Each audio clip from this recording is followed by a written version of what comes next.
Hongee beelaa lollee hamaan beelaa hamoomeen galle ummata koo beelawee qabeelaan dur hin malle sirnaa fi hongeetu hawaasa keenya duulee lammii qananii qabdu kunoo beelaaf saaxile hawaasni of bira taree dur ammaaf arjoomu arra beelaa fi abaariin yoo mudatu hiyyoomu tarsiimoo shiraatiin qabeenyi qaban saamamee tajaajilli bu'uuraa tokkolleen isaanirraa dhabame oomishni isaan qaban gabatti gatii umaa dhabee wanti hajaaf bitatan ammoo samii itti dhaqqabe tanaaf firaarii fi cinqin isaan godhattee qallaba jiruu afaan wallaalanii mudatan waa dhaba nageenyas dhabanii qabeenyas agabanii dhibdee gar lamaatiin rakkatee jira ummanni dachiin gogdee haftee roobni samiitis caamee lambaan liblibii jiruu ummata kootti dhaame beeyladoonni qaban dhumee hongeen duraa dhumee faraqatti wal camadanii namni dachiin qotame faraqatti wal camadanii namni dachiin qotame daa'imni cubbuu hin qabne beelaan gaaga'ame lubbuun du'a hin oolle sakaraan itti cime beelaa fi agabuun kunoo itti guraarame hayyoon jiruun soora dhabdee harmi cobaan dhabsuun gu'e harma qofaa miti harmee hafuurri keessaa hobba'e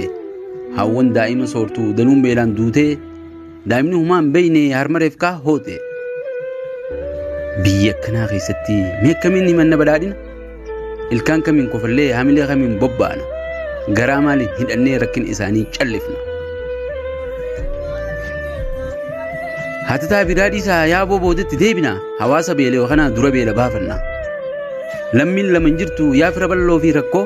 bakka jirtan maraa naaf dirmadhaa foonko jettee waywaataa jirti ayyoon dhabdee irkoo osoon isin qabu ilmaanitti waan dhabu qonkoo harkanaaf diriirsaa gumaachiin qabu xiqqoo imimmaan narraa qorsaa jabaadhaa ilmaan koo jettee haati fuguu tan beeltitti jirtu namni hiyyeessii dhagee marti haa awwaatu beelaan halawwatteeti harmeen kan nutti bochu mee namuu waan danda'u ammuma haa gumaachu mee namuu waan danda'u ammuma haa gumaachu xiqqoo guddoo qabnuun hawaasaaf dirmanna mee kottaa obboleeyyan hamtuun beelatana waan qabnu arjoomnee ummata kana gargaarra hamma dandeenyuun beelatanarraa baraarra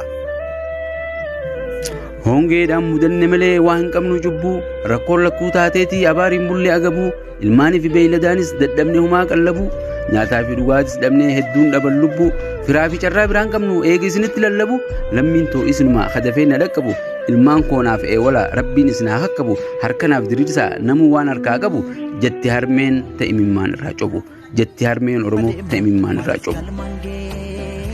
kan fagoo kan dhiyoo ka jirtan biyya biyya bara badaa kanatti naataa waardiyaa waan qabdan arjoomaa meena dheengiyaa waan beeltin goote kabaa naadhaadhiyyaa lola abaar kanaafin dirmachuu isinitti iyyaa ilmaan koona eewala yoo jettu haati biyya awwaachuun dirqama yaa ilmaan biyya awwaachuun dirqama marti ilmaan ayya osoo haati dhiiraa deeraa qullaa teessuu daa'imni hin jiruun beeyne kamaramtee boossu sossobaan beela garaa nama hin obsisiisu meef godhaa laalaa yaa warra kana dhageessu kana osoo dhageenyuu garaan naman teessisu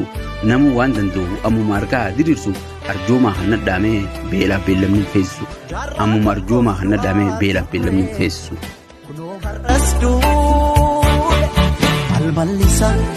Mal mallisa